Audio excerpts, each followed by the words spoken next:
Everyone, Father Lamb here, and it's Wednesday again, Wednesday, January 8th. Again, Happy New Year. I know last week we spoke a little bit in the New Year about going on the 7-day mental diet, and I had a tough week with it. I didn't do too well, to be honest with you. And I was speaking last week about, taking at least some awareness or a mindfulness of our thoughts and how we think so negatively, and anytime we have a negative thought, they replace it with a positive thought, replace it with a God thought.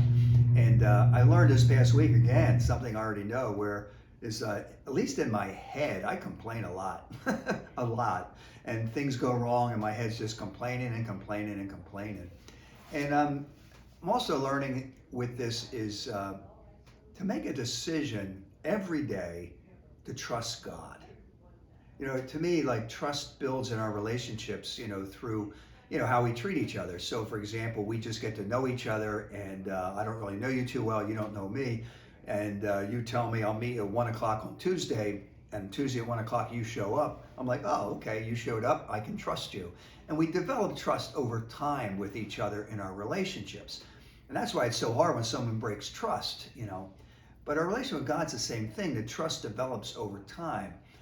But I also have learned that in my relationship with God, in my relationship with Christ, it helps me if I wake up in the morning and make a decision to trust God. It's pretty simple. I wake up and I go, Jesus, today I choose to trust you.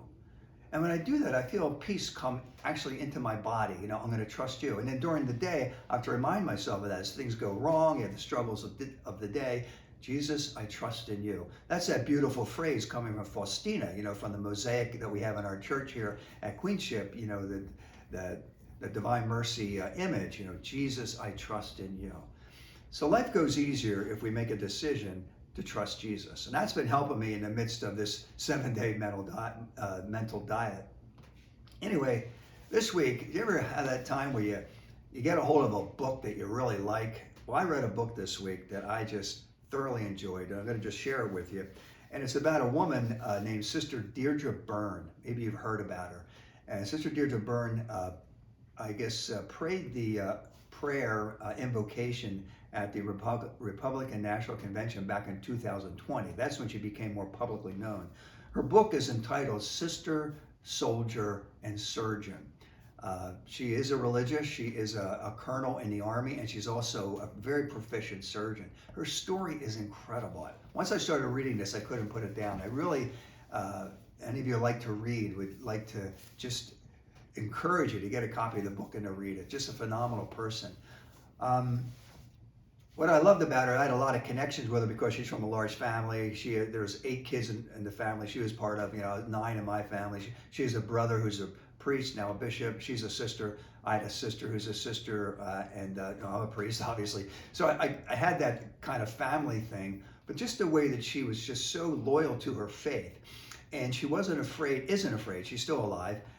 She isn't afraid to, speak up for the faith. I really believe she's a modern day saint. Like, we're living in the era with a saint. And I think you and I do well to sort of rub elbows with her. I can't say enough about the book, how much it touched me. There was a time when she does a lot of surgery in war-torn countries. You have to read the book for me to get the benefit of everything, but she would just do a lot of the surgery for free to all these people who couldn't afford it. And then some people would come in and she knew they were Catholic and they were dealing with something, and on a little prescription, she would write, the diagnosis was spiritual depravity. Like, this person was depressed and they're struggling. And her prescription that she'd put like pills or something like that, she wrote down confession. Basically telling the person, go to confession, you're going to be doing a lot better. Coming from a proficient surgeon, a sister, and someone who's also a soldier. Just kind of funny, but yet she was very serious about it. Toward the end of the book, she has a few prescriptions. I want to share a couple of them. I think she wrote like 10 prescriptions down that way. And her very first prescription is Holy Mass. That's what she says to people. Those of us who are Catholic, get to church, receive the Eucharist, that we need to nourish our souls. And part of the problem in the world today is that we're not nourishing ourselves. And the second prescription, she says, is adoration. She is as busy as she is as a sister. They have 3 different times during the day that she has adoration. And to me, that's just very touching. That we're too busy for adoration. And that's something we've been pushing in the parish. I know we have this other book, 33 Days to Morning Glory by Matthew Kelly. We gave these away, a few hundred copies of this during Christmas. Deacon Mike had a couple classes on this where people came out. We had great crowds coming out to go through this little book, which is just a little bit of excerpt each day and meditation on the Eucharist. I love this book as well. We're going to look forward in our parishes as we go into the future here of having more Eucharistic adoration. It's really something we need to do. Being a surgeon, she said that, I quote her, "The heart is the one muscle that never stops working." Okay, it never fatigues. And then she goes on, "That's how our Lord is with us. He never stops working. He never fatigues. In fact, at times we're not even aware, he's always at our side comforting us." Talking about spending time in front of adoration. That's Jesus Christ himself in the Eucharist, body, blood, soul, and divinity. So I think we all need to look at that in our own spiritual lives as finding more time to spend with Jesus before the tabernacle. Her third prescription, you might be able to guess, is frequent confession, how that can help our soul. She urges us always to be in a state of grace. We used to hear that years ago, living in a state of grace, but it was refreshing to read that in the book. That you can stop during the day and just ask ourselves, am I in the state of grace?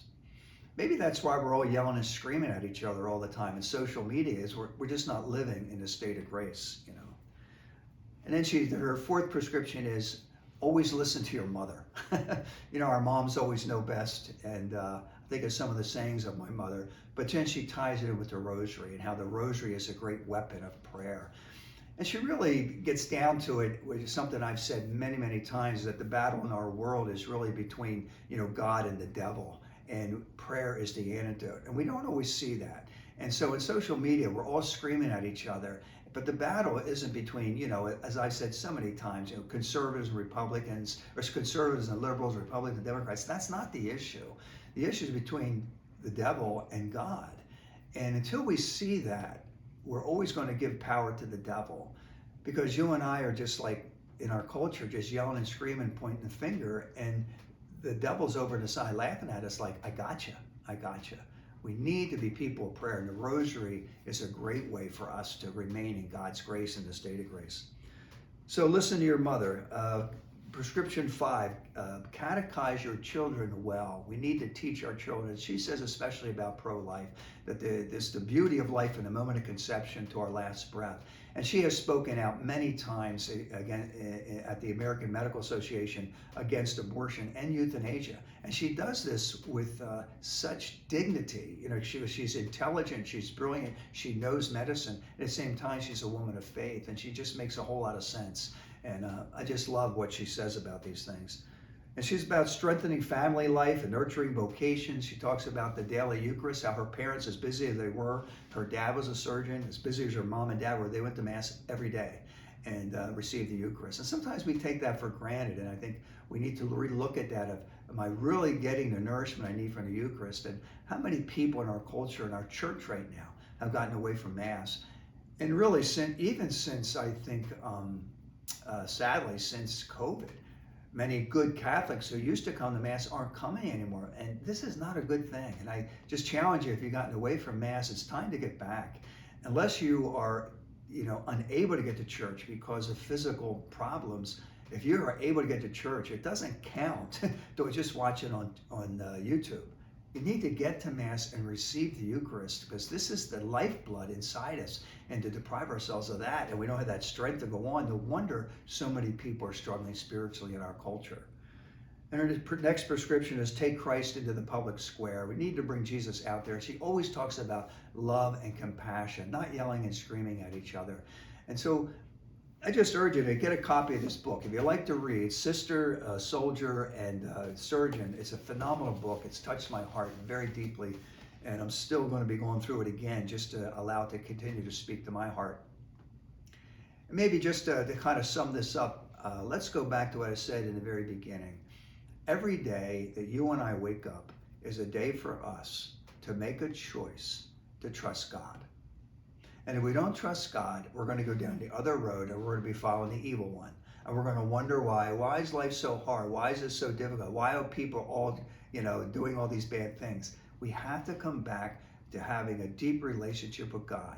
Spend time in front of the Blessed Sacrament. All these basic things that we have as Catholics that we take for granted that often aren't used. As simple as getting to Mass, receiving the Eucharist, regular confession every few weeks so we can live our lives in the state of grace. That's what our world needs.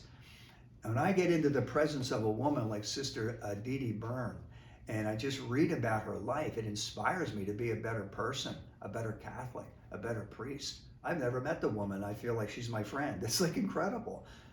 Get a copy of the book, and let's make a commitment to live out the basics of our faith, not in guilt and shame, just in the fact that God has given us so much. He's given us himself, and he comes to us in the Eucharist, and he wants to forgive our sins, and we're deeply loved, and he wants to hand us his mercy. Boy, it doesn't get any better than that. It's actually pretty easy when you look at it to trust God, because he's here for us. Are we willing to open up our hearts to Jesus Christ? God bless you.